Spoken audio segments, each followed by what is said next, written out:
Hi everyone, week 3 update. First and foremost here is I want to talk about the part 3 quiz that's due today at 11:55. A lot of you guys did awesome on this quiz, and some that maybe didn't do as good on the part 1 and 2 quiz did much better on part 3 quiz.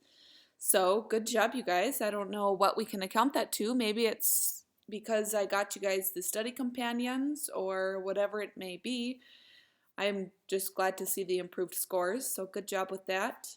Everybody's gotten me their yoga flow. Those all looked really good. The cardio kickboxing, I've gotten a few questions on, and it is a little bit different. It's a different class to try to create. So I did post a cardio kickboxing class that I have taught in the past. It is posted under the announcements tab. So go take a look at that if you're having troubles trying to think about what to do or how to put it all together. Take a peek at that workout that I posted. If you have questions on what some of those moves are, you can either shoot me an email or just simply Google them and you'll probably get a picture of what it is. So keep working on that class. Get those to me before Monday, the 13th. I also opened up your progressions, regressions, and adaptions assignment. Try not to overthink this assignment. The progressions part of it would be, we've talked a little bit about this one when we were having class sessions. This would be if you were to start out with you wanted to get to a squat to press. You start out with a squat, so maybe just a simple body weight squat. Then you add a weight to it. You add a kettlebell. Okay, so you're having them make sure that their feet are shoulder width apart, their hips are shifting back, and they are not having their knees go beyond their toes. You're watching their form. They're doing just a simple weighted squat. Then you maybe set the weight down, have them get down the movement of overhead press. Just simple elbows doing overhead press, add the weight. Then you put it all together. Then you put together the squat with the weight to the press overhead. And you're watching. So that would be your base exercise would be the squat. Your progression would be adding the press. Your regression, if you wanted to back off, maybe you're noticing somebody was curling their shoulders forward when they were doing the squat to press. You could have them drop the weight, do it with just body weight, decrease the weight, or take off the moves. So maybe instead of the squat to press, you have them do either just overhead press or just squatting. You just reduce the moves because it was maybe too much together.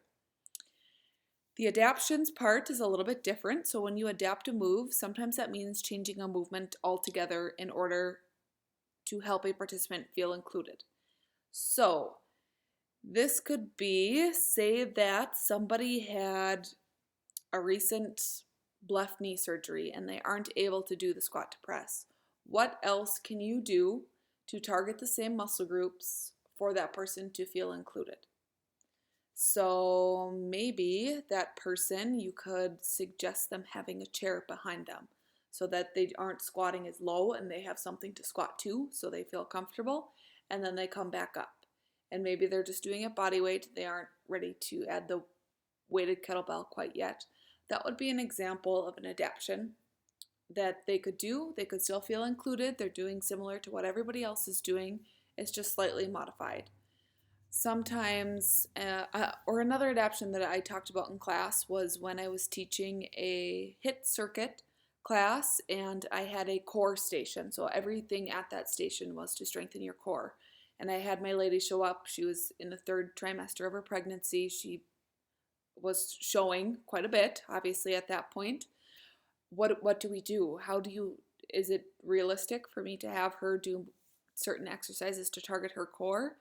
Well, probably not. So I had her do some cow-cat type exercises, lengthening the spine, and what else did I have her do? She obviously wasn't doing any of the sit-ups or stability ball mixing pots. We wouldn't do any of those sorts of things with her. You just would do things that she would be safe with, but yet she's still getting to participate and do something similar to what the rest of the group is doing. Okay, so that covers your Lab 14. So what you have to do, you'll open your assignment as a Word doc. You're going to go through, you're going to name a base exercise, a progression, a regression, and an adaptation. So think about those examples I gave. If you have further questions, just shoot me an email and I can give you more ideas. I will be slightly lenient on the assignment. I have it open here. I'm just trying to see.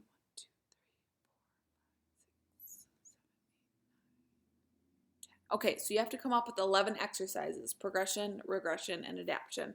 That should be doable. If you're having any issues, like I said, just let me know.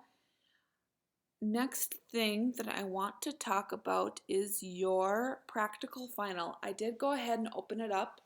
There is no rush. It's not due until May 6th, but I know some of you guys are maybe stuck at home and wanting to work ahead a little bit. So I created the rubric today, so I figured I might as well go ahead and open it up for you guys to look at and at least start planning. So what you have to do, oh, I should have switched this to student view. Let me go back here.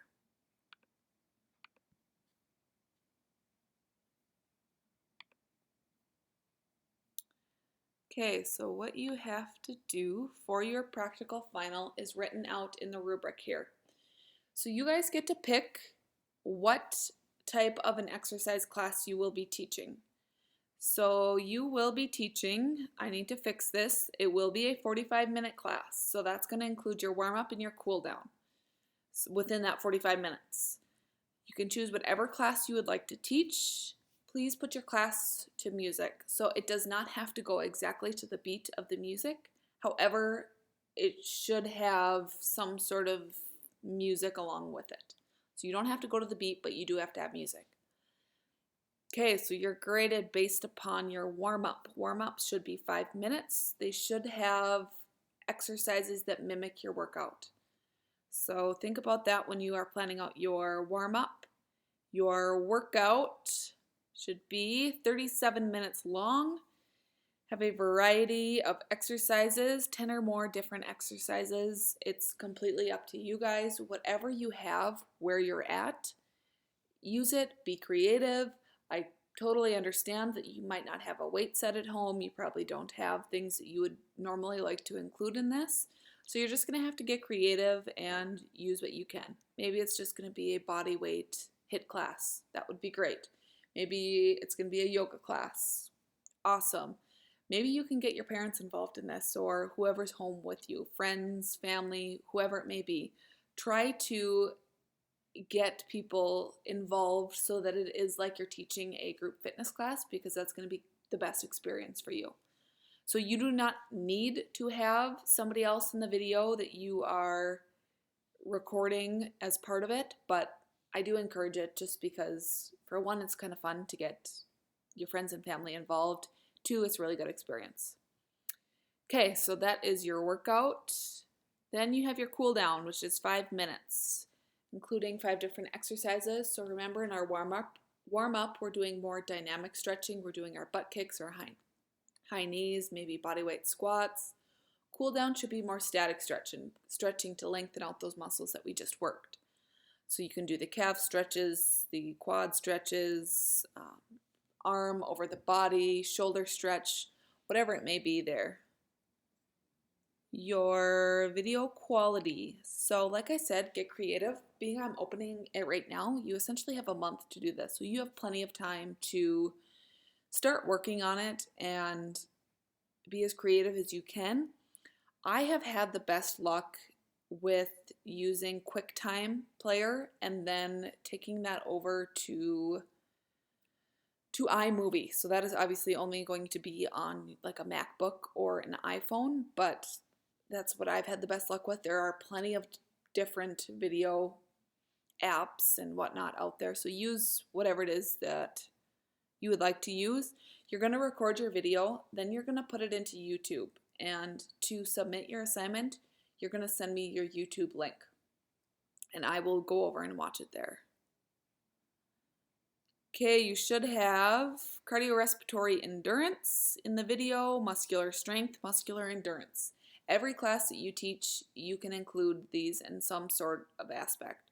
So cardiorespiratory endurance would be any sort of your cardio components. So maybe you have them doing the butt kicks, the high knees, the jumping jacks, plank jacks, whatever it may be. Muscular strength, maybe they get down on the floor, they're doing push-ups, they're doing sit-ups, anything like that. Muscular endurance would be where they're doing as many as they can.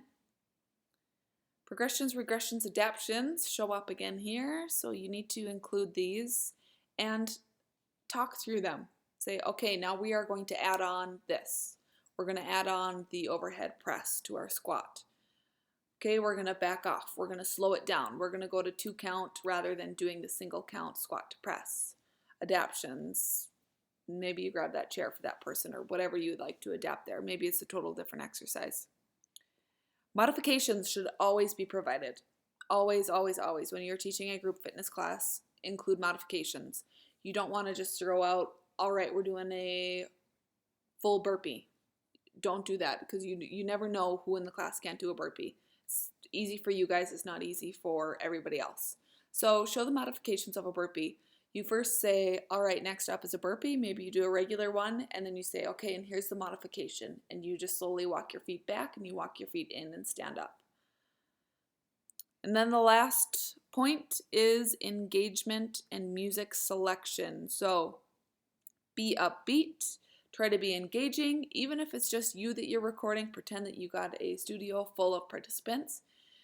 Be engaging, get people going, throw out those words of encouragement, and your music selection will also be graded. So this is your 100-point practical final.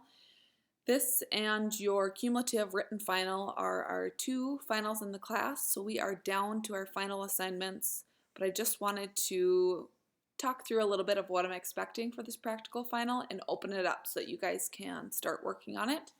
If you have any questions, please let me know. Email me, text me, call me, get a hold of me one way or another. I'm trying to respond to emails as soon as I get them, so that's probably the best way to get a hold of me. I've been pretty connected to my phone. So that is all I have for this week. I hope you guys have a great rest of the week.